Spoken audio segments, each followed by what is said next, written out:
Probó una llave en la puerta principal de mi casa. No era la suya. Ni la mía. La presidenta de la comunidad de propietarios pensó que podía abrir mi vivienda como si le perteneciera. Y mi nieto Lucas la pilló con las manos en la masa. El sonido fue sutil pero inconfundible, el giro lento de la cerradura siendo probada. Mi cerradura. Me levanté del sillón en el salón con el corazón en un puño y vi cómo la puerta se entreabría ligeramente. Allí estaba ella. Elena Vargas. De unos 55 años. Con su blazer impecable. Siempre paseando por la urbanización Las Acacias como si fuera la dueña del lugar. Portapapeles en mano. La sonrisa falsa se le borró en cuanto sus ojos se encontraron con los míos. Se quedó congelada. Por un segundo. Parecía poderosa y con derecho a todo. Al siguiente. Aterrorizada. La voz de Lucas resonó como un látigo desde las escaleras. Tenía 13 años. La voz todavía cambiando. Pero llena de fuego. ¿Qué crees que estás haciendo en nuestra casa? Elena retrocedió tambaleándose. Casi cayendo del felpudo. Con la cara blanca como el papel y las manos temblando mientras balbuceaba una excusa. Yo solo estaba haciendo una comprobación de seguridad. Revisión rutinaria de la comunidad. Patético. Ni siquiera sabía mentir decentemente. Cerré la puerta de golpe. Eché el cerrojo y sentí el peso de lo que acababa de ocurrir. Esto no era un error de vecina. No era un descuido. Era una prueba. Elena había estado midiendo hasta dónde podía llegar. Cuánto control podía ejercer. Esa noche había cruzado la línea. Lucas estaba en lo alto de las escaleras. Vigilando como un perro guardián. Por primera vez me di cuenta de que no era solo mi nieto. Era mi testigo. Y Elena no tenía idea de quién más vivía bajo este techo. Dejadme retroceder. Mi nombre es Carlos Rivera. Tengo 65 años. Jubilado como director de sistemas. Mi hija Laura sirve en el Ejército de Tierra Español y lleva casi un año desplegada en el extranjero. Mientras ella está en misión. Yo crío a Lucas. El chico tiene una mente como una trampa de acero. Aguda para notar cosas que la mayoría de los adultos pasan por alto. Mi hijo Miguel visita a menudo. Fuera de uniforme. Por supuesto. La política del departamento sobre horas libres. Los vecinos solo lo ven como otro padre joven que pasa por aquí. Pero la verdad es que Miguel es agente de la Policía Nacional. El tipo de policía que no se anda con rodeos. Elena pensó que estaba jugando con un jubilado solitario y un adolescente. No sabía que se estaba metiendo en la familia de un policía. Horas más tarde. Cuando la casa por fin se calmó. No podía quitarme de la cabeza la imagen de su cara pálida desapareciendo en la noche. Y entonces surgió otro recuerdo. Aquel primer día que nos conocimos durante la charla de bienvenida a la urbanización. Me había preguntado algo extraño. Demasiado específico. Entonces, ¿cómo va tu cartera de criptomonedas? Nunca le había dicho que tenía criptomonedas. Ni a ella. Ni a nadie aquí. ¿Cómo lo sabía? Elena apareció 2 días después. A plena luz del día esta vez. Con la sonrisa pegada. El tono dulce como la miel. Señor Rivera. Solo una rápida comprobación de bienestar. Política de la comunidad. Ya sabe. Nos gusta asegurarnos de que las familias, especialmente las militares, se sientan seguras. ¿Seguras? Esa palabra quemaba saliendo de su boca. Me aparté solo lo suficiente para bloquear la entrada. Estamos bien. Pero sus ojos no estaban en mí. Miraban por encima de mi hombro. Escaneando el salón. Mi escritorio. Las fotos en la pared. Como una ladrona memorizando planos. Lucas bajó las escaleras descalzo. Con los brazos cruzados. Abuelo ya te dijo que estamos bien. La sonrisa de Elena se torció. No estaba acostumbrada a que le dijeran que no. Esa noche. Lucas me susurró algo que me heló la sangre. Abuelo. ¿Por qué mi portátil se mueve cuando no estamos? Al principio lo descarté. Los chicos de 13 años no son conocidos por mantener ordenadas sus habitaciones. Pero luego lo noté yo también. La taza de café en el posavasos equivocado. Los papeles desordenados en mi escritorio. Pequeñas cosas. Insignificantes. El tipo de cosas que pasarías por alto a menos que pasaras 40 años en seguridad enseñándote a ver patrones en el caos. Esto no era aleatorio. Alguien había estado dentro. Y el momento siempre coincidía con las ventanas de mantenimiento que Elena publicaba en el boletín de la comunidad. Equipos de jardinería. Control de plagas. Inspecciones de ventanas. Todo con horarios perfectos. Todos aprobados por ella. Demasiado conveniente. Se lo mencioné a Ana Gómez. 3 puertas más abajo. Madre soltera. Ex esposa de militar. Ana no se asusta fácilmente. Pero la forma en que se le oscureció la cara me lo dijo todo. Me hizo una visita el mes pasado, dijo Ana. Al día siguiente. Mi portátil desapareció. Puse una denuncia en la Policía Nacional. ¿Pero qué prueba tenía? Ella tenía una carpeta y una sonrisa. ¿Quién me creería? Se me cayó el estómago. Esto no era solo sobre mí. No era una mala visita. Era un patrón. Y Elena Vargas era o la presidenta de comunidad más torpe viva o algo mucho peor. La semana siguiente instalé una cámara en la puerta principal. Nada sofisticado. Lucas se puso como detective junior. Analizando las grabaciones. Señalando detalles que yo pasaba por alto. Abuelo. Mira a este tipo. No llama. Ni siquiera mira alrededor. Va directo a las ventanas laterales como si ya supiera dónde está todo. Y tenía razón. El hombre en las imágenes no estaba tanteando. Era deliberado. Preciso. Demasiado suave para ser aleatorio. ¿Quién es? Preguntó Lucas. No tenía respuesta. Todavía no. Pero sabía esto, el hombre no trabajaba solo. El golpe final llegó cuando Elena regresó una semana después. La misma carpeta. El mismo tono azucarado. Señor Rivera. Lucas. Solo comprobando las cosas. Ya sabes. Las familias militares pueden ser vulnerables. ¿Vulnerables? La forma en que lo dijo me puso la piel de gallina. Esa noche no pude dormir. No dejaba de reproducir su primera pregunta de meses atrás. ¿Cómo va tu cartera de criptomonedas? Ella sabía algo que no debía. Y ahora pequeñas cosas se movían en mi hogar. Lucas lo dijo en voz alta antes que yo. No nos está comprobando. Abuelo. Nos está espiando. La mayoría de la gente. Cuando piensa que alguien ha estado en su casa. Entra en pánico. Cambian las cerraduras. Llaman a la policía. Quizás lo descartan como paranoia. Yo pasé 40 años en seguridad. El pánico nunca resolvió nada.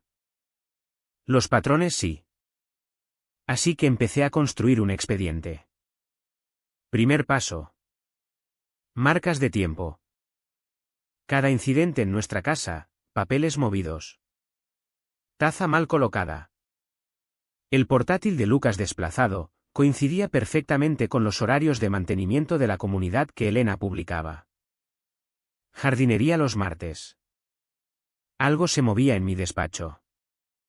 Control de plagas los viernes. El portátil de Lucas desplazado. Inspección de ventanas los lunes. La taza de café en el posavasos equivocado otra vez. No era aleatorio. Era sistemático. Imprimí los horarios del boletín. Crucé los datos con las grabaciones de la cámara y tracé las anomalías. En una semana empezó a formarse una imagen. 4 casas. Incluida la mía. Todas visitadas en el mismo ciclo. Lucas se inclinó sobre mi hombro mientras yo resaltaba las conexiones. Sus ojos jóvenes captaron lo que los míos casi pasaban por alto. Abuelo. Mira. Estos tipos no están vagando. Golpean los mismos sitios en cada casa, ventanas. Garajes. Despachos. Es como una lista de verificación. El chico tenía razón. No eran ladrones buscando suerte. Tenían información. Metí a Ana en el círculo. No dudó. Las familias militares no bailan alrededor del peligro. Me mostró grabaciones de su propio sistema. Mucho más nítidas que mi cámara. Múltiples ángulos. Visión nocturna. Detección de movimiento. Mira esto, dijo. Pulsando reproducir. El mismo equipo. Las mismas herramientas. El mismo barrido metódico por su jardín trasero. No eran chavales buscando wifi gratis. Eran profesionales. Y cuando uno de los hombres inclinó la cabeza hacia arriba, su cara captó la luz lo suficiente para que la viéramos. Calmado. Concentrado. Sin prisa. La cara de alguien que había hecho esto muchas veces antes. Esa noche Lucas me sorprendió otra vez. Bajó de su habitación con un cuaderno de espiral. Páginas llenas de garabatos. ¿Qué es esto? Pregunté. Mi registro, dijo simplemente. He estado anotando cada vez que algo parecía raro. Coches aparcados demasiado tiempo. Gente pasando más de una vez. Incluso repartos que no encajaban. Pasé las páginas y sentí un escalofrío. El chico había documentado patrones que yo ni siquiera había notado. Un todoterreno negro aparcado 3 noches seguidas delante de la casa de Elena. A la misma hora. En el mismo sitio. Una furgoneta blanca marcada como de jardinería sin herramientas en la parte de atrás. Estaba viendo cosas que los adultos descartamos. Al final de la 3ª semana mi expediente era más grueso que algunas auditorías corporativas que había dirigido en mi carrera. Fotos. Registros. Marcas de tiempo. Mapas. Una página destacaba. La página con el nombre de Elena rodeado en rojo. Porque cada coincidencia apuntaba de vuelta a ella. Ella aprobaba los horarios de los contratistas. Ella tenía el juego de llaves maestras. Había mostrado preocupación por las familias militares y las inversiones en criptomonedas. Merodeaba. Hacía preguntas. Tomaba notas que nunca debería haber tomado. Y sin embargo, cuando la evidencia se acercaba a su puerta, llevaba esa sonrisa falsa de presidenta como una armadura. Miré a Lucas al otro lado de la mesa del comedor una noche. Los expedientes extendidos a nuestro alrededor como un mapa de batalla. Abuelo. No es solo robo. ¿Verdad? Preguntó en voz baja. No, admití. Es más grande. Esta gente sabe demasiado. Están organizados. Y Elena está justo en el centro. El chico asintió lentamente. con los ojos duros. ¿Qué hacemos? Tomé aire profundamente. Por primera vez en años sentí el peso de ser cazado en lugar de solo observar. Dejamos de jugar a la defensiva, dije. Empezamos a exponer los patrones que no pueden esconder. Era un jueves por la tarde cuando el suelo se hundió bajo mis pies. Había vuelto de un paseo. Me serví un café y me senté en mi escritorio. Durante semanas había estado catalogando pequeñas señales de intrusión, convenciéndome de que al menos las cosas grandes, los objetos de valor, estaban a salvo. Mi caja fuerte de despacho era ignífuga. Solo combinación. Atornillada al suelo. Intocable. O eso creía. Lo primero que noté fue lo suave que se sentía el dial bajo mi mano. Demasiado suave. Como si alguien lo hubiera engrasado. Mis dedos giraron la combinación de memoria muscular. Clic. La puerta se abrió. El dinero en efectivo seguía allí. Las unidades de respaldo intactas. Mis SSD externos apilados ordenadamente donde los había dejado. Incluso el viejo reloj de bolsillo de mi padre seguía en su bolsita de terciopelo. Pero el monedero hardware, el que tenía 50.000 euros en criptomonedas, había desaparecido. Me quedé mirando el espacio vacío. El pulso martilleándome en los oídos. Solo 3 personas sabían de ese dispositivo, yo, mi hijo Miguel y, de algún modo, Elena Vargas. Recordé la conversación clara como el día. Nuestra primera charla de comunidad meses atrás. Sus preguntas entrometidas envueltas en una sonrisa. Entonces, ¿cómo va tu cartera de criptomonedas? En ese momento me reí. Pensé que había oído algo. Quizás Miguel había resbalado. Pero ahora me daba cuenta de que había estado pescando detalles que ya tenía. Abuelo, la voz de Lucas me devolvió. Vio la mirada en mi cara. La puerta de la caja fuerte abierta. ¿Qué pasa? ¿Se lo llevaron?, dije secamente. El monedero ha desaparecido. La mandíbula de Lucas se tensó. Para un chico no se asustaba fácilmente. Pero esto lo sacudió. ¿Por qué solo eso? ¿Por qué no el dinero en efectivo? Buena pregunta. Una aterradora. Quienquiera que lo hizo no buscaba objetos de valor al azar. Sabían exactamente qué llevarse. Lo que más importaba. Esto no era robo. Era extracción. Esa noche Lucas trajo su cuaderno a la mesa de la cocina. Pasando páginas con manos temblorosas. Mira esto. El todoterreno aparcado delante de la casa de Elena. Siempre aparece justo después de una de esas ventanas de mantenimiento. Y la furgoneta sin herramientas. Misma matrícula. Logos diferentes. Como sus cubiertas rotativas. Tenía razón. Siempre la tenía. Esto no es solo Elena husmeando. Dijo que les está dando las llaves. Llamé a Ana. Voz baja. Entraron en mi caja fuerte. Hubo silencio al otro lado. Luego agudo y amargo. La mía también. El mes pasado. No tocaron joyas. Ni siquiera abrieron cajones. Pero clonaron mi portátil. Mi banco me llamó. Cuentas nuevas abiertas a mi nombre. Tarjetas. Préstamos. No es solo robo. Carlos. Es identidad. ¿Identidad? La palabra me golpeó como agua helada. No estaban solo robando cosas. Estaban robando vidas. Extendí todo sobre mi escritorio. Las notas de Lucas. Las grabaciones de Ana. Las marcas de tiempo de mi cámara. Había construido expedientes toda mi carrera. Pero nunca uno que me hiciera temblar las manos así.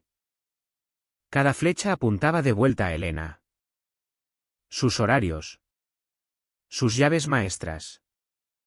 Su repentina preocupación por las criptomonedas. Y ahora este monedero desaparecido. Tarde esa noche Lucas entró en el salón sosteniendo su teléfono. Abuelo. Tienes que ver esto. Era un hilo de mensajes de uno de sus amigos cuyo padre trabajaba en el casino La Fortuna. Elena ha estado allí casi todas las noches. Apuestas grandes. Racha de pérdidas. Y está pidiendo prestado a gente a la que no se pide prestado. Juego. Por supuesto. Eso explicaba el fumar en cadena. Las llamadas tarde en la noche en su entrada. El todoterreno parado fuera de su casa. No era solo descuidada. Estaba desesperada. Y la gente desesperada vende a cualquiera para salvarse. Miré a Lucas al otro lado de la mesa. La cara del chico iluminada por el brillo de su teléfono. Quería que lo dijera en voz alta. Que nombrara el miedo que ninguno de los dos había verbalizado. Está endeudada, dije por fin. Y está pagando esa deuda con nosotros. El chico asintió sombríamente.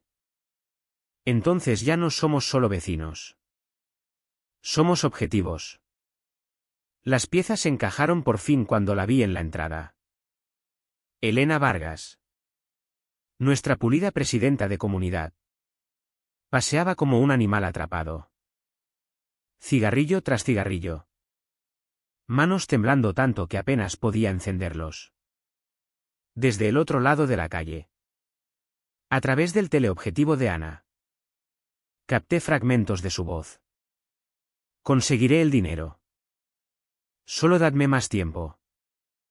El sitio del informático vale 50.000. Lo juro. Por favor. No hagáis daño a mi familia. La sangre se me drenó de la cara. El informático. Ese era yo. La noche siguiente volvió el todoterreno negro. No la furgoneta habitual de contratistas de la comunidad. No una visita tardía de vecino. Un monstruo grande tintado que zumbaba con amenazas solo aparcado en la acera. Un hombre salió. Construido como un luchador. Cuello grueso como un tronco de árbol. Chaqueta de cuero estirada sobre los hombros. Su andar no era casual. Era controlado. Deliberado. Se detuvo justo delante del porche de Elena. No pudimos oír todo. Pero el micrófono de Ana captó suficiente. 10% semanal. Elena. Firmaste el contrato. Mi paciencia tiene límites. El tanque se encarga de las cobranzas cuando estoy decepcionado. El tanque. El nombre llevaba peso. Y Elena. Estaba allí asintiendo. Fumando en cadena. Fingiendo compostura. Pero las rodillas le temblaban tanto que pensé que se desplomaría. Lucas susurró detrás de mí. Abuelo. ¿Quién es esta gente? No respondí porque ya lo sabía. Esto ya no era robo menor. Era crimen organizado. Durante los días siguientes la urbanización cambió. El todoterreno se quedaba más tiempo. Hombres desconocidos caminaban por las aceras demasiado despacio. Escaneando casas como si les pertenecieran. Uno se apoyó contra la farola. Teléfono en la oreja. Vigilando a Lucas mientras montaba en bici. Tuve que apretar el puño para no salir corriendo. No, me advirtió Ana. Mano en mi brazo. Si confrontas ahora. Escalan. Necesitamos evidencia. Necesitamos a la Policía Nacional. Fácil de decir para ella. No era su nieto el que seguían. Luego llegó la prueba que nadie podía ignorar. Lucas había estado catalogando discretamente redes sociales, rutas de reparto, incluso publicaciones de vacaciones de vecinos. Me mostró su portátil una noche. Ojos agudos. Voz firme pero baja. Lo saben todo. Abuelo. ¿Cuándo vas a comprar? Cuando mamá llama desde el extranjero. Incluso qué cafetería para tío Miguel después del turno. Alguien les está alimentando nuestras vidas como si fuera un guión. Las palabras golpearon como un martillo. No éramos solo desafortunados. No éramos solo objetivo. Nos habían estudiado. Redoblé el expediente. Ahora menos investigación y más manual de supervivencia. Marcas de tiempo. Matrículas. Transcripciones. Registros de Lucas. Grabaciones de Ana. Todo apuntaba a un nombre que seguía surgiendo en el casino La Fortuna. Eduardo, el Grande, Castellano. Un prestamista con una reputación tan mala que su nombre viajaba más rápido que su cara. No gritaba. No rompía ventanas. Solo sonreía mientras sus cobradores hacían desaparecer a la gente. Y Elena se estaba ahogando en su deuda. Miguel pasó por casa fuera de servicio ese domingo. Ropa civil como siempre. Pero cuando le mostré el expediente, su máscara de policía se puso en su sitio al instante. Papá. He visto este modus operandi antes. No solo aquí. 3 urbanizaciones más en la provincia. Mismo patrón. Acceso de comunidad. Equipos profesionales. Robo de identidad a gran escala. Y el nombre de Castellano susurrado en 2 de ellas. ¿Qué hacemos?, pregunté. Miguel miró a Lucas. Luego a mí. Mandíbula apretada. Oficialmente. Nada todavía. No tengo jurisdicción fuera de ciertos casos. Pero extraoficialmente seguid documentando porque si esto realmente se vincula a El Grande, las unidades de élite querrán cada trozo de evidencia. Esa noche el todoterreno aparcó delante de mi casa. Faros apagados. Motor en marcha. Lucas estaba a mi lado en la ventana. Puños apretados. Ni siquiera se esconden ya. No, dije en voz baja. Están enviando un mensaje. Elena nos había arrastrado a todos a su pesadilla. Y el Grande Castellano acababa de marcar a mi familia como parte de su colección. El martes por la tarde empezó como cualquier otro. Lucas debía estar en casa a las 3:30. A las 4 la casa seguía en silencio. A las 4:30 yo paseaba por el salón, llamando a su teléfono cada 10 minutos. Directo al buzón. A las 5 ese viejo terror familiar se apoderó de mí. El tipo que todo padre o abuelo conoce en las entrañas. Algo iba mal. Estaba a punto de llamar a Miguel cuando mi teléfono vibró con un mensaje de número desconocido. El abuelo debería meterse en sus asuntos. Algunas familias tienen que aprender cuándo dejar de hacer preguntas.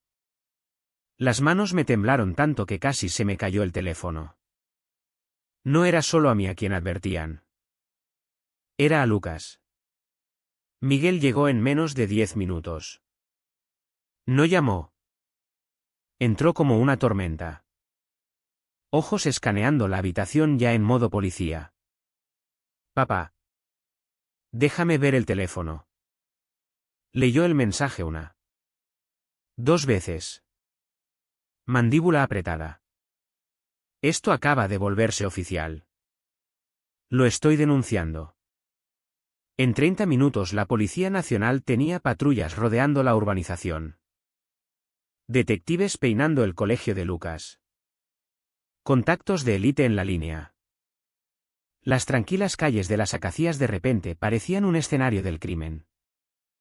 Pero nada importaba en ese momento excepto encontrar a mi nieto.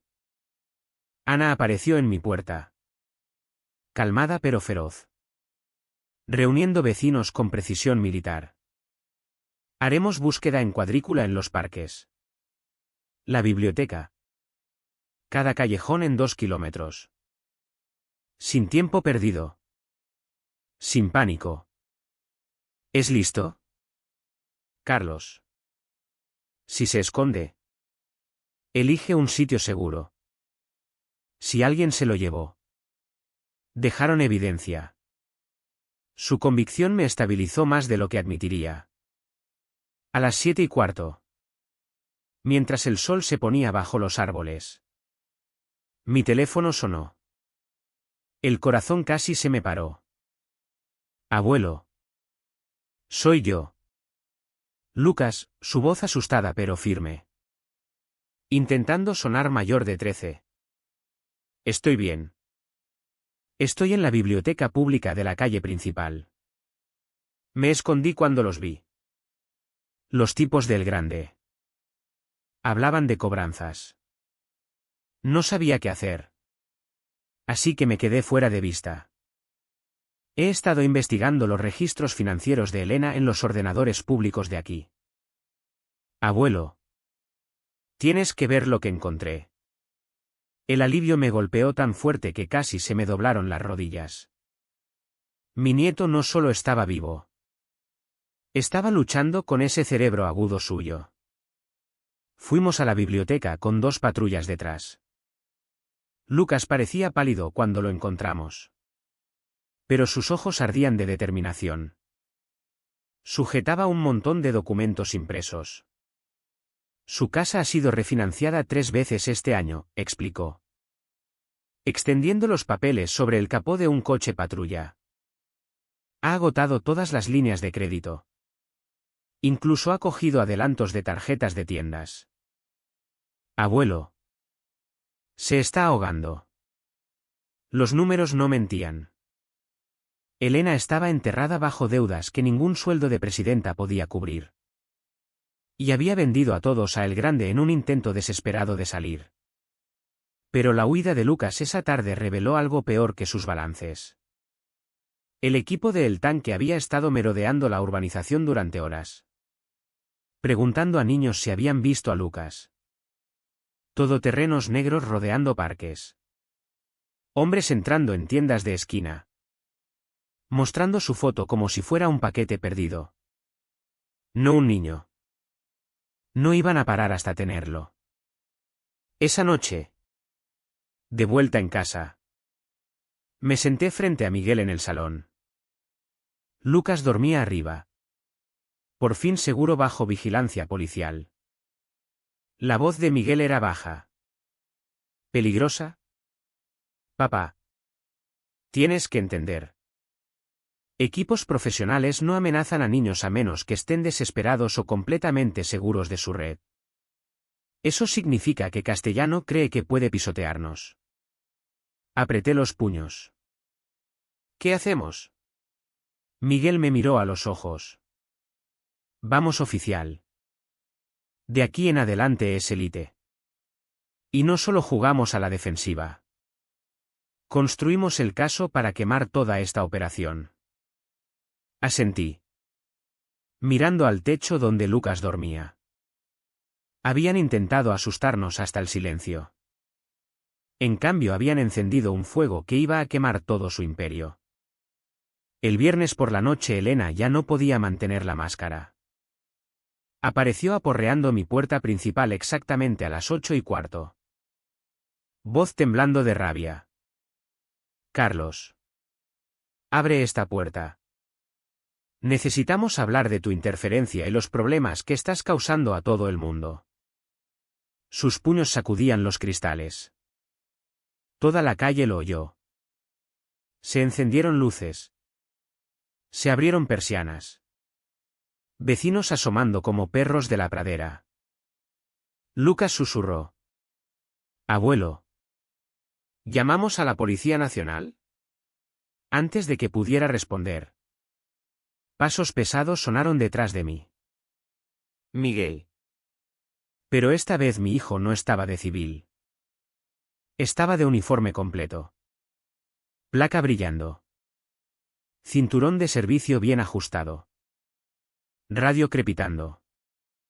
Cuando abrí la puerta, el tiempo se congeló. La cara de Elena se drenó de color. Retrocedió tambaleándose del escalón como si hubiera visto un fantasma. Señora Vargas, dijo Miguel con su voz profesional de policía. Agente Miguel Rivera. Policía Nacional. ¿Quería discutir algo? Los teléfonos salieron al instante. La señora del otro lado de la calle ya estaba grabando. Un adolescente al lado transmitía en directo. Ana cruzó los brazos en su porche. Ojos entrecerrados.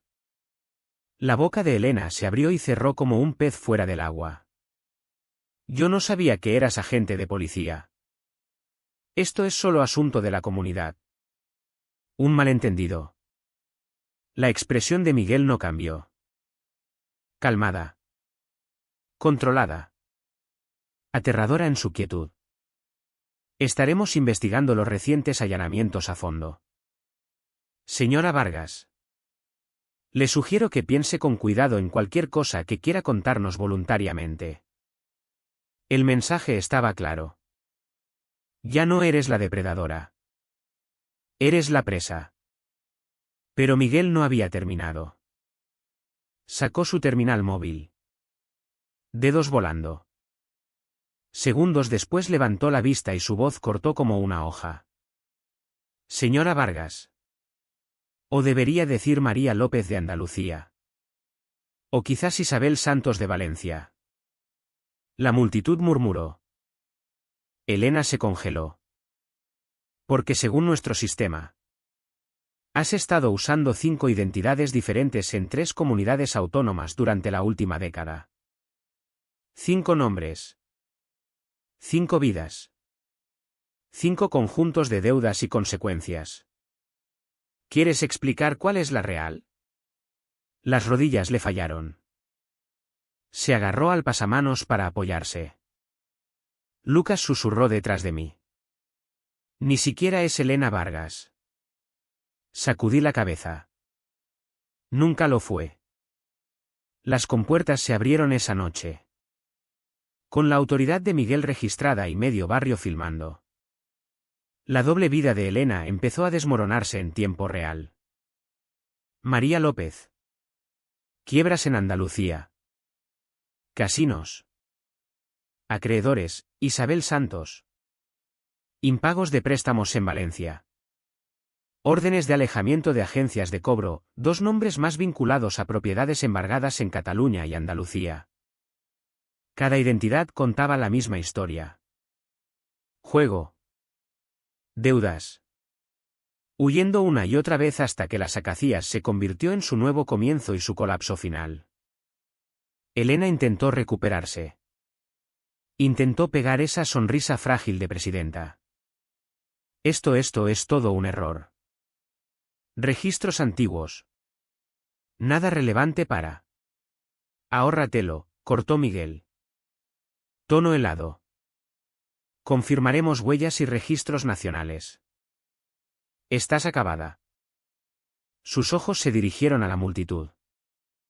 Vecinos a los que había multado por altura de césped. Amenazado por colores de buzón. Humillado en reuniones. Y ahora todos la veían expuesta. La voz de Ana cruzó la calle. Fría y afilada. ¿A cuántos de nosotros vendiste? ¿Elena? ¿Cuántas familias pagaron tus deudas? Elena se estremeció como si las palabras fueran balas. Esa noche los informes oficiales volaron más rápido que los chismes. Miguel lo archivó todo según el procedimiento. Se notificó a las unidades de élite. Lo que empezó como portátiles desaparecidos y revisiones furtivas de mantenimiento era ahora fraude interestatal.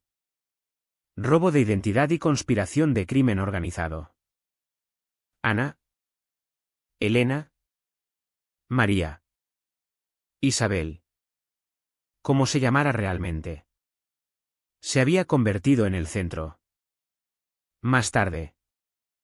Cuando la calle se oscureció y los vecinos se retiraron con sus vídeos. Me senté en el salón mirando el terminal que Miguel había dejado en mi mesa. 5 nombres. 5 conjuntos de huellas. 5 vidas. Todo girando alrededor de una verdad.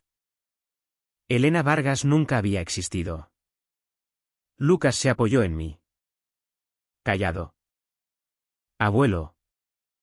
¿Y si no es la jefa? ¿Y si es solo otro peón? El pensamiento se asentó sobre mí como hielo. Porque cuanto más se desmoronaba su historia, más obvio se volvía.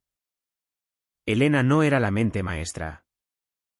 Era solo una jugadora desesperada alimentando a una bestia mucho más grande que ella. El domingo por la mañana la urbanización se sentía mal. No solo tensa. Mal. Motores de coches parados demasiado tiempo en esquinas. Perros ladrando a aceras vacías. Y cada vez que cogía el teléfono, la llamada crepitaba como si alguien más estuviera escuchando. Lucas lo notó primero. Abuelo. El wifi se ralentiza cada vez que busco algo sobre Elena. Miguel lo confirmó. Papá. Esto no es normal. Están sondeando tu red. Esa tarde Ana me invitó a su casa. Había mejorado su hogar con vigilancia militar. Cámaras cableadas. Transmisiones encriptadas.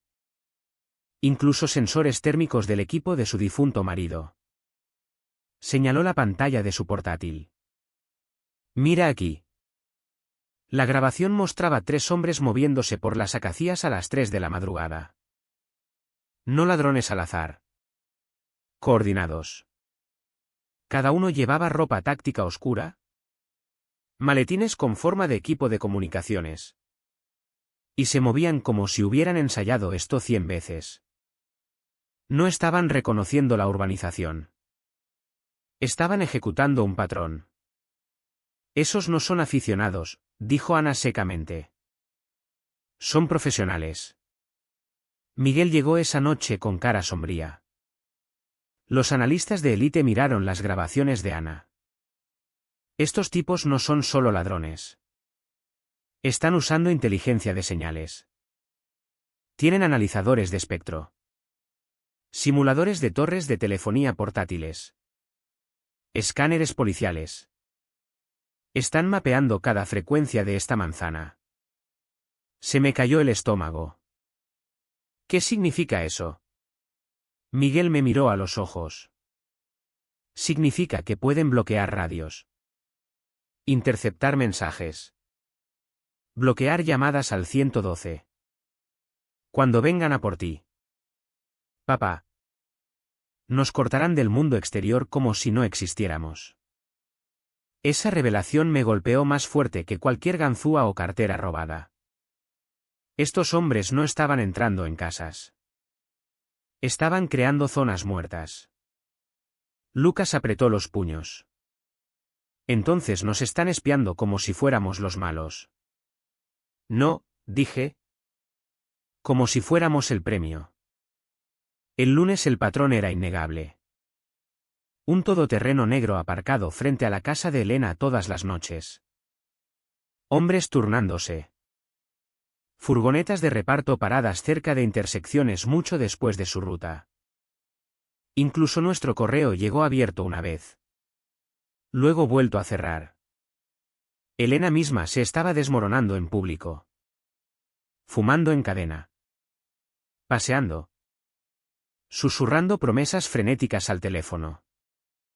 Conseguiré el dinero. Solo dadme tiempo. El sitio del informático vale 50.000. Lo juro. Cada vecino la oyó. Cada vecino sabía la verdad ahora. Nos había vendido a todos. Pero la evidencia más aterradora vino de los canales internos de Miguel. Nos sentó a Lucas y a mí en la mesa de la cocina con un dossier impreso. Su voz baja. Han estado monitorizando a la Policía Nacional. No solo escáneres. Patrones. Rotaciones de turnos. Rutas de patrulla. Mi coche. Incluso la cafetería donde paro después del turno. Papá. Han estado vigilándome a mí. El pensamiento me puso la piel de gallina. Durante semanas mientras me preocupaba por buzones y portátiles desaparecidos. Esta gente había estado estudiando a mi propio hijo. El policía. Como si fuera solo otro eslabón débil. Lucas susurró. ¿Saben cuándo vuelves a casa? Miguel asintió sombríamente. Sí. ¿Y saben cuándo no vuelvo? Esa noche. Mientras Lucas monitorizaba las cámaras desde arriba. Me senté con Ana en su garaje viendo sus grabaciones. A las 2:17 de la madrugada los atrapamos. El tanque en persona. Masivo. Construido como si perteneciera a una pelea en jaula. Estaba en la entrada de Elena con 2 hombres a sus hombros. No llevaba arma visible. Pero su lenguaje corporal calmado gritaba una cosa: control. Ana hizo zoom. Vimos sus labios moverse. Captamos fragmentos en el micrófono. Preparación final. Mañana por la noche. Llaves listas. Zona muerta primero. Elena asintió. Ojos muy abiertos. Manos temblando tanto que apenas podía sujetar el cigarrillo. El tanque le dio una palmada en el hombro como un entrenador antes de un combate. Luego se alejó en la oscuridad. La voz de Ana estaba tensa. Esa es tu ventana. Carlos. Vienen a por ti mañana por la noche. Miré la pantalla. La confianza calmada del tanque. La obediencia temblorosa de Elena. La realización de que mi hogar de jubilación se había convertido en el epicentro del crimen organizado. Susurré de vuelta. Más para mí que para nadie. Entonces mañana por la noche. Preparamos la trampa. Las siguientes 24 horas se sintieron como esperar una tormenta que sabes que viene. No la ves pero sabes que llega. El aire mismo parecía pesado. Cargado. Cada sonido. Cada portazo de coche. Cada ladrido de perro me apretaba el pecho. Esto no era paranoia. Era preparación. Saqué un cuaderno. Dibujé un mapa rudimentario de nuestra casa y empecé a marcar vulnerabilidades. Ventanas. Puertas. Puntos ciegos. 40 años en seguridad me habían enseñado una cosa. El sistema siempre tiene un punto débil. Pero esta vez el sistema era mi propia casa. Miguel se inclinó sobre la mesa. Calma profesional en la voz. Trataremos esto como una operación. No solo estás defendiendo propiedad. Estás preservando evidencia. Si salen con las manos vacías. Las unidades de élite no tienen nada. ¿Los dejamos entrar? Preguntó Lucas. Ojos muy abiertos. Miguel sostuvo la mirada de su sobrino. Los dejamos cometer el crimen en cámara. Luego cerramos la red. La cara del chico se tensó. Pero asintió. Lo entendía. Aunque lo odiara. Ana entró con 2 bolsas grandes. Las dejó caer en el suelo de la cocina con un golpe pesado. Copias analógicas, explicó. Línea fija cableada a la central de la Policía Nacional. Cámaras activadas por movimiento con almacenamiento local. Nada inalámbrico. Nada bloqueable. Abrí las bolsas y sentí una ola de alivio. Placas de circuito. Simples. Militares. Resistentes. El tipo de equipo que se ríe de la guerra electrónica. Ana. Eres un salvavidas, murmuré. Ella dio una sonrisa fina. Enterré a un marido por hombres como el tanque. No voy a perder a nadie más. Al anochecer transformamos la casa en una fortaleza. En silencio. Invisiblemente. Cámaras ocultas dentro de detectores de humo. Línea fija enrutada a través del cuadro de utilities del vecino. Sensores de movimiento cableados a un zumbador silencioso bajo mi escritorio. Lucas manejaba los monitores desde la antigua habitación de Miguel. Tenía 3 pantallas encendidas. Auriculares bien puestos. Ojos saltando entre las imágenes como un joven analista. Abuelo. No sabrán que estoy aquí, susurró. Le revolví el pelo. Solo recuerda. Lucas. No eres el héroe esta noche. Eres el testigo. Quédate seguro. Quédate agudo. La urbanización parecía ajena. Pero yo sabía mejor. Agentes de élite en sedanes sin marcar aparcados 2 manzanas fuera. Colegas de Miguel rotando en silencio en calles laterales.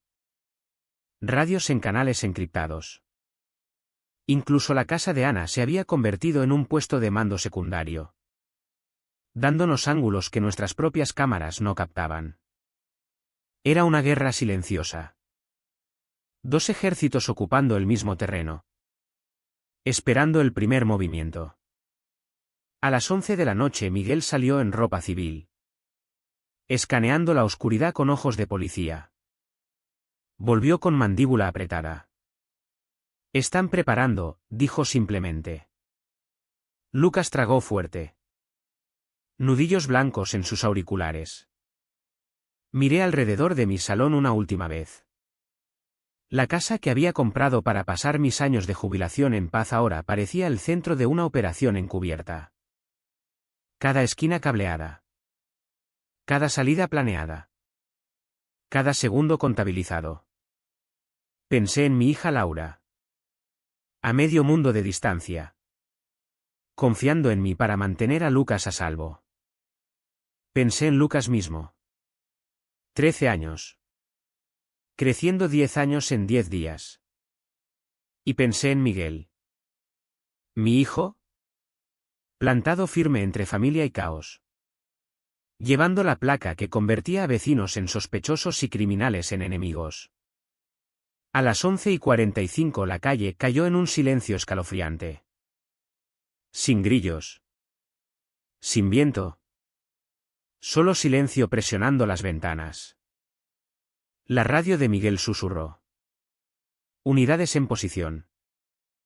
Espera brecha. La voz de Ana crepitó por la línea fija. Movimiento. Callejón norte. Los ojos de Lucas se abrieron. Abuelo. Están aquí. Me senté en mi escritorio. Corazón martillando. Esperando el sonido que tanto temía como necesitaba, el clic de una cerradura girada por manos que no pertenecían. Cuando llegó, suave y deliberado a las 11:30 en punto. Supe que estábamos listos. El tanque pensó que estaba entrando en un día de pago. No tenía idea de que estaba pisando una trampa construida por un jubilado de sistemas. Un policía. Una viuda militar y un chico de 13 años. El primer sonido fue casi demasiado suave para oírlo. Clic. Luego la puerta trasera se abrió lentamente. Sin chirrido. Sin vacilación. Ahí están, susurró Lucas desde arriba. Voz temblando pero firme para el micrófono. Mi viejo corazón latió como un tambor de guerra. Después de semanas de sospecha y preparación. La pesadilla había entrado directamente en nuestro hogar. 3 figuras se movieron con precisión militar. El tanque lideraba. Hombros masivos rozando el marco. Haz de linterna apretado y controlado. Detrás de él. 2 especialistas llevaban maletines negros elegantes.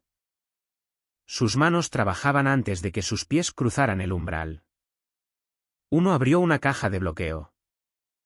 La casa gimió cuando el servicio móvil cayó a cero. Incluso los relojes digitales parpadearon. El otro sacó un escáner delgado. Auricular en la oreja. Murmurando canales policiales claros. Sin charla. No estaban improvisando. Estaban ejecutando. El susurro de Lucas llegó por la línea fija. Abuelo. Bloqueadores activos. Pero nuestras cámaras cableadas siguen alimentando. Tengo a los 3 grabados. Bien, murmuré. Apenas moviendo los labios. Quédate escondido. No hagas sonido. El tanque fue directo a mi despacho. No necesitaba buscar. ¿Sabía? Elena les había dado todo. Planos. Ubicación de la caja fuerte. Mis rutinas. Salí de las sombras del pasillo. Voz calmada pero afilada. ¿Buscando algo? El tanque se congeló. Luego se giró. Su cara en la media luz estaba tallada en piedra. Ilegible. Viejo. Esto no tiene por qué ponerse feo. Siéntate. Quédate callado y nos iremos en 10 minutos. El pulso me martilleaba en los oídos. Pero mantuve el tono firme. Elegisteis a la familia equivocada. Uno de sus hombres murmuró. Objetivo no cooperativo. El tanque levantó una mano. ¿Tranquilo? No estamos aquí por sangre. Pero sus ojos decían lo contrario. Ojos que pertenecían a alguien acostumbrado a elegir quién se iba caminando. Arriba. Lucas susurró urgentemente. Abuelo. El tipo del sótano está instalando equipo. Parece herramientas de extracción.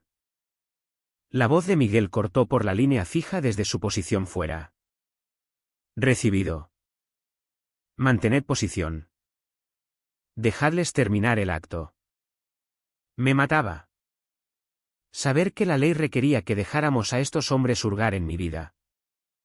Tocar mis paredes. Forzar mi caja fuerte. Pero justicia significaba evidencia. Y evidencia significaba paciencia. Paciencia mientras depredadores merodeaban mi hogar. El tanque se acercó más. Voz más baja.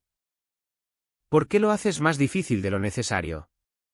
¿Crees que llamar a tu hijo policía te hace intocable? El pecho se me apretó. ¿Sabían de Miguel? Por supuesto que sí. Lucas susurró otra vez. Abuelo. Están hablando de papá. Susurré de vuelta. Quédate calmado. No estamos solos. Uno de los hombres se arrodilló ante mi caja fuerte. Herramientas fuera. El leve raspado de acero contra acero llenó la habitación. Trabajó con eficiencia aterradora. Segundos después murmuró. Estoy dentro. La puerta se abrió. ¿Vacía? La cabeza del tanque se giró hacia mí. ¿Dónde está? Casi sonreí. No donde pensáis. El segundo hombre gritó desde el garaje. No hay monederos hardware aquí tampoco. La frustración ondeó por el equipo. Por primera vez aparecieron grietas en su compostura perfecta. El tanque gruñó. ¿Crees que esto es un juego? ¿Rivera? Acabas de hacer enemigos que ni siquiera puedes ver. Esa fue mi señal. Pulsé el disparador silencioso bajo mi escritorio. Una vibración baja zumbó por la línea cableada. Señala a las unidades de élite esperando fuera.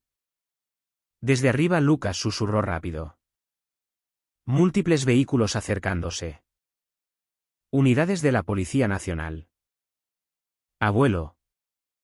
Está funcionando. El tanque no se dio cuenta. Se cernió más cerca. Cara a centímetros de la mía. Deberías haber dejado que nos lleváramos el disco. Sostuve su mirada con cada gramo de calma que podía fingir. Y tú deberías haber elegido otra urbanización. El repentino estallido de la puerta principal rompió el enfrentamiento. Policía. Abajo ahora. Luces inundaron las ventanas. Botas tronaron por el porche. El tanque giró. Furia cruzando su cara. Por primera vez parecía menos comandante y más animal atrapado. Uno de sus hombres alcanzó su maletín. Demasiado lento. Agentes de élite invadieron el pasillo. Armas levantadas. Voces en un coro de autoridad. Manos donde podamos verlas. Al suelo ahora.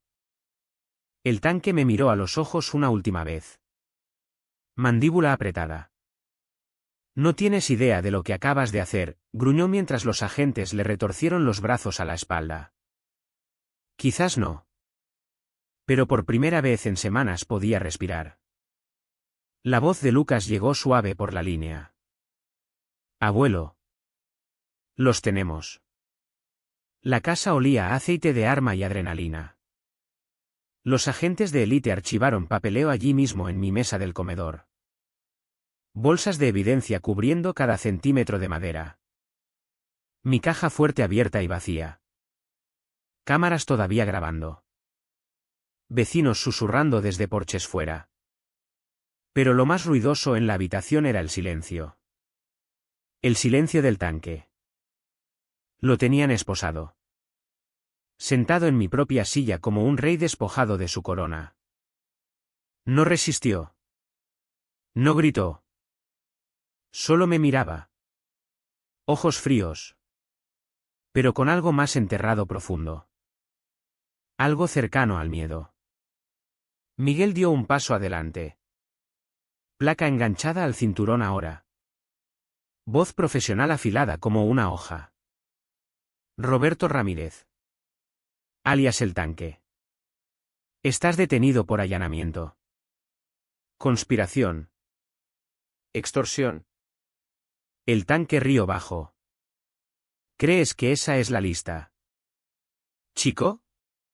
No tienes suficiente tinta en esa pluma. Un agente se inclinó. Empezando el procedimiento estándar. Derechos. Cargos. Cadena de custodia. El tanque lo ignoró. Ojos fijos en Miguel. Rivera, dijo lentamente. Saboreando el nombre. Realmente no entiendes en qué te has metido. Miguel no se inmutó. Entonces ilumíname. Por un momento la máscara del tanque se agrietó. Miró a los agentes. Luego a Miguel. Bajando la voz para que solo mi hijo pudiera oír. ¿Creéis que atrapasteis al equipo? No somos nada. Un trabajo de contratistas. Gestión media como mucho. La gente que dirige este juego os ha estado vigilando a vosotros y a vuestra familia más tiempo del que llevas esa placa. La cara de Miguel se mantuvo dura. Pero lo vi. Ese parpadeo en sus ojos. Un escalofrío que solo un padre nota. ¿Qué quieres decir? Presionó Miguel. El tanque se inclinó hacia adelante todo lo que las esposas permitían. Su susurro casi se perdió bajo el ruido de los agentes embolsando evidencia. Has sido un archivo en su sistema desde antes de que tu padre se mudara aquí. Conocen vuestras raíces. Vuestros hábitos. El despliegue de vuestra hija. No les importan monederos ni cajas fuertes. Quieren palancas. Y ahora les habéis dado razón para cobrar. Los nudillos de Miguel se blanquearon en el respaldo de la silla. ¿Nombres? ¿Quién lo dirige? El tanque sonrió amargamente. No me creerías si te lo dijera. ¿Y si lo hago? Soy hombre muerto antes del amanecer. Uno de los agentes lo levantó. ¿Basta? Hablará en la comisaría. El tanque se sacudió contra el agarre lo justo para sisear una última frase directamente al oído de Miguel. Lo que dijo drenó el color de la cara de mi hijo. Lo arrastraron fuera. Lo metieron en un todoterreno negro. Puertas cerrándose con finalidad. El convoy de luces parpadeantes se alejó, dejando las acacias en oscuridad atónita. Me volví hacia Miguel. Hijo. ¿Qué te dijo? Por primera vez en años vi miedo real en los ojos de mi chico. No cautela profesional. No estrés táctico. Puro miedo en los huesos. Sacudió la cabeza.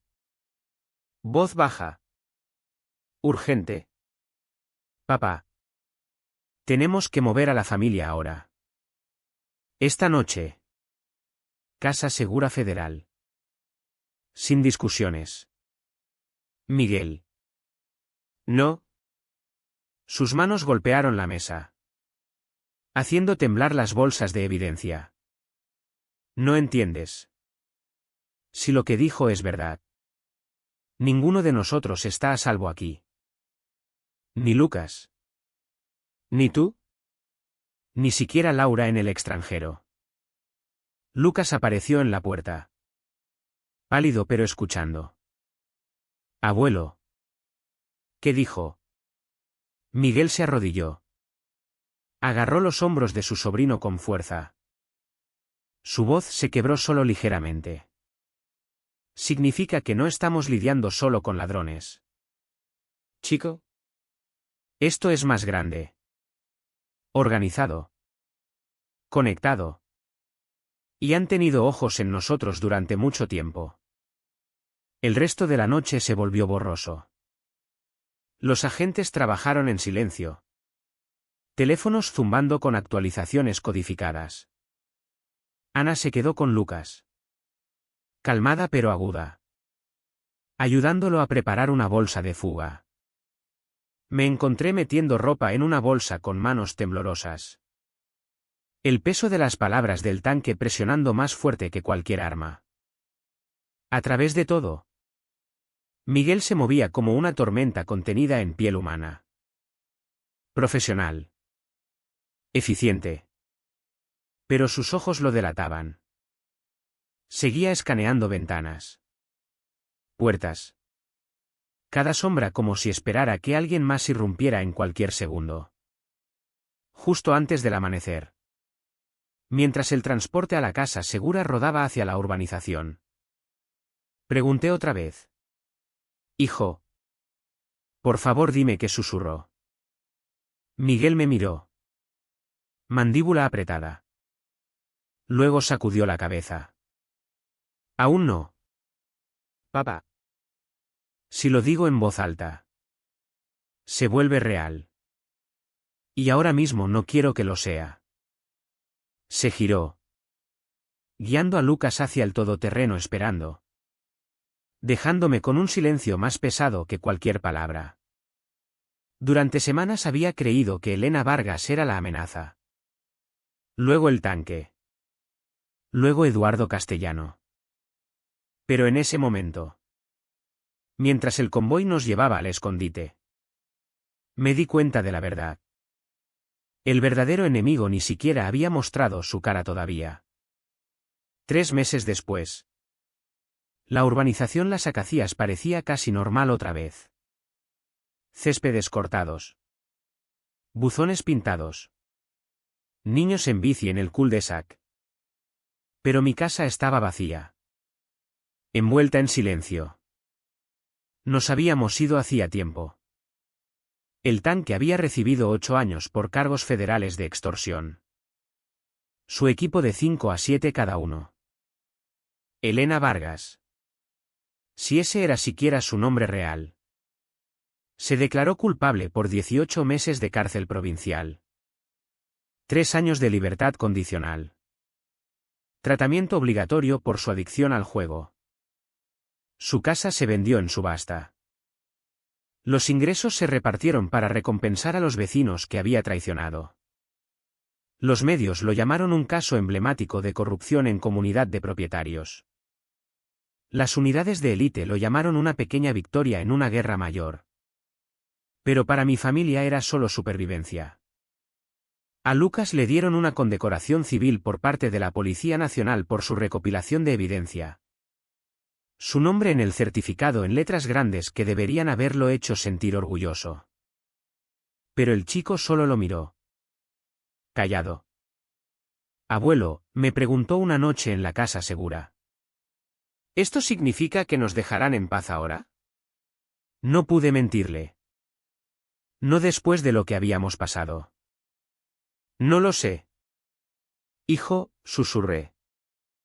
Espero que sí. Laura volvió de la misión semanas después. Bajando del autobús en uniforme. Orgullosa y fuerte. Pero sus ojos se agudizaron cuando supo la verdad. Su chico había sido acechado. ¿Amenazado? Casi llevado. ¿Por qué no me lo dijisteis antes? Exigió. No tenía respuesta. Solo vergüenza. Miguel tenía respuestas. Pero ninguna que quisiera compartir. Lo habían ascendido. Condecoración por manejar un caso interestatal bajo presión personal. Susurros sobre un traslado a unidades de élite. Su carrera subía. Pero sus ojos estaban cansados. Asediados. Cada vez que preguntaba que había susurrado el tanque. Sacudía la cabeza. Aún no. Papá. Ana Gómez tomó el relevo de la comunidad. Convirtiendo las Acacías en un modelo de transparencia. Verificación de contratistas. Supervisión financiera.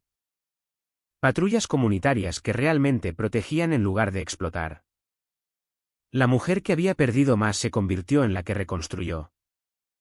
La gente siguió adelante. Encontró consuelo en nuevos estatutos. Nuevo liderazgo. Nueva confianza. Pero yo no podía seguir adelante. 6 meses después de las detenciones me desperté con un correo encriptado en una línea segura que solo un puñado de agentes de élite conocía. Sin remitente. Sin rastro. Solo fotos. Fotos tomadas dentro de la casa segura. Lucas en la mesa de la cocina. Lápiz en mano. Laura en una llamada segura. Auriculares torcidos.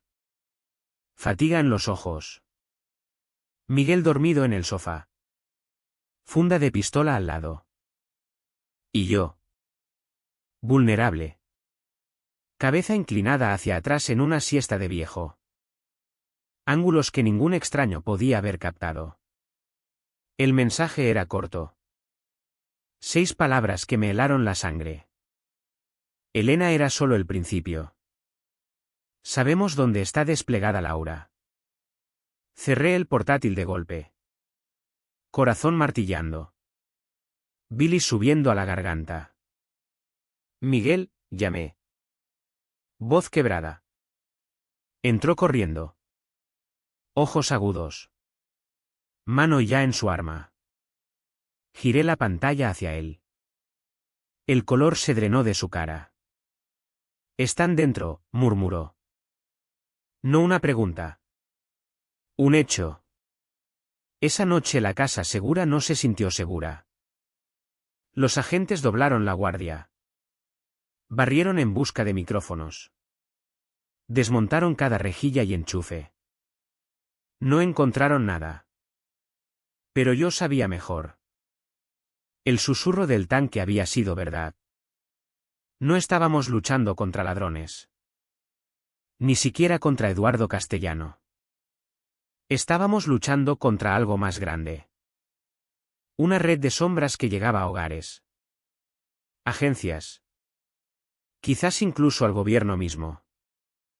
Y solo habíamos tropezado en su foco. Más tarde. Mientras Lucas hacía la maleta para un internado seguro. Me preguntó. Abuelo. ¿Esto es para siempre? Lo acerqué. Presionando un beso en la coronilla. Sí, dije en voz baja. Pero para siempre no significa que dejemos de vivir. Solo significa que nunca dejamos de vigilar. Miré por la ventana una última vez antes de que bajaran las persianas. Quizás solo era un viejo director de sistemas. Un abuelo aferrado a la ilusión de control. Pero había aprendido algo en estos meses de caos. Algunas batallas no esperan tu permiso. Algunos enemigos no muestran su cara. Y algunas familias son probadas más duro de lo que nadie merece. ¿Lucharía otra vez sabiendo el coste? Sí. Cada vez. Porque la familia no es solo digna de luchar. Es digna de no parar nunca. Y en algún lugar ahí fuera alguien más leyó ese correo. Alguien más vigilando. Esperando.